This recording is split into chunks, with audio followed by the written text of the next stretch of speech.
यही चैत के महीना में कोनो औरत अपने पति से निहोरा करता कि राजा जी अब की बार के कटिया कैसे होई, रउआ रहती तो संग ही कटिया होत। आई देखी कौने भाव में कहता।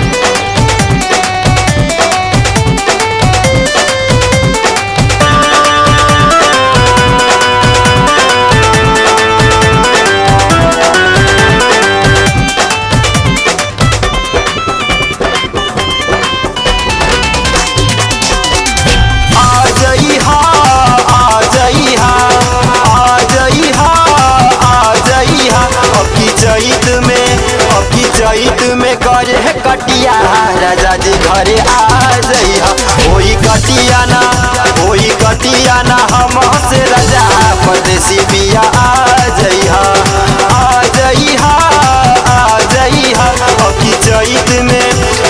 चैत में करे है कटिया राजा जी घरे आ जइहा।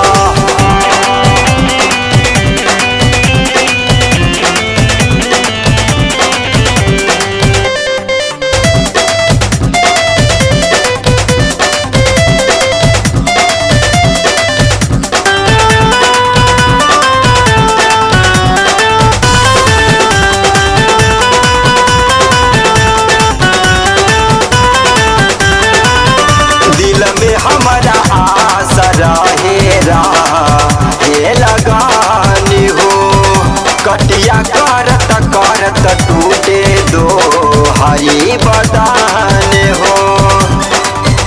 दिल में हमारा आशा रहे लगानी हो, कटिया करत टूटे हमरो कमार हो। आ जइहा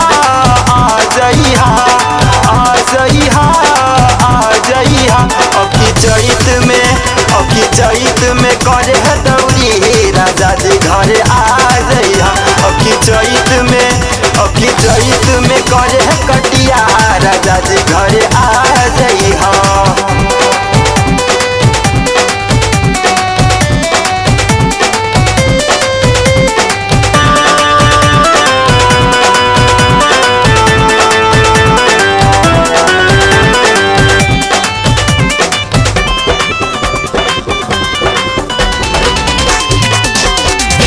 नवनीता आर्यन बात तोहरा ना बुझाई, पछुआ के रूह में तबेत गढ़ुआई।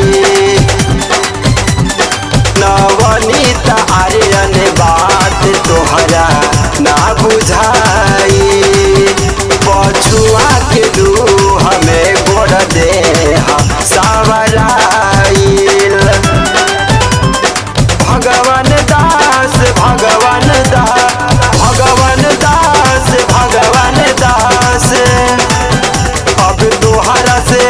अब दोहरा से करी ले दुआ राजा जी घरे आ जइहा।